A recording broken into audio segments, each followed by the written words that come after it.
न्याय देणाऱ्यांच्याच घरात चोरी आणि 10 दिवस उलटूनही तपासाचा थांग पत्ता नाही.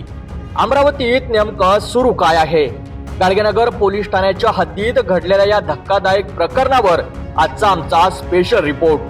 गेल्या 10 दिवसांपूर्वी अमरावती शहरातील गाडगेनगर परिसरात मोठी घरफोडीची घटना घडली. कांतानगर परिसरात तब्बल 5 न्यायाधीश आणि 4 कर्मचाऱ्यांच्या घरी चोरट्यांनी धाड टाकली. ही घटना समोर येताच संपूर्ण महाराष्ट्रात चर्चा रंगली. न्याय व्यवस्थेशी संबंधित अधिकाऱ्यांच्याच घरात चोरी म्हणजे सुरक्षा व्यवस्थेवर मोठं प्रश्नचिन्ह. मात्र 10 दिवस उलटूनही पोलिसांकडून कोणतीही ठोस कारवाई झालेली नाही. चोरटे कोण, तपास कुठवर याबाबत अधिकृत माहिती शून्य आहे. विशेष म्हणजे याच गाडगेनगर हद्दीत एका सोनाराला लुटण्याची घटना घडली होती. त्या प्रकरणाचा तपास स्थानिक गुन्हे शाखेने अवघ्या 48 तासात लावला. आरोपींना अटक आणि पोलीस आयुक्त राकेश ओला यांनी पत्रकार परिषद घेऊन पोलिसांचं कौतुकही केलं.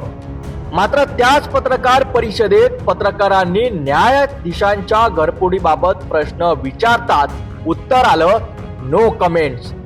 आता प्रश्न असा निर्माण होतो, तपासासाठी फक्त स्थानिक गुन्हे शाखाच आहे का?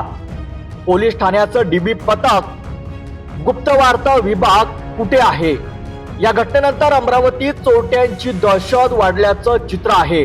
नागरिकांमध्ये असुरक्षेची भावना निर्माण झाली आहे. न्यायाधीशांच्या घरात चोरी होत असेल तर सामान्य नागरिकांची सुरक्षा कितपत सुरक्षित आहे? 10 दिवस झाले, तपास मात्र अद्यापही अंधारात आहे.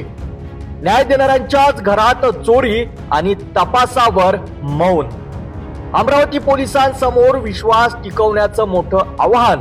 या प्रकरणाचा तपास नेमका कधी लागणार हा प्रश्न आज संपूर्ण शहर विचारत आहे.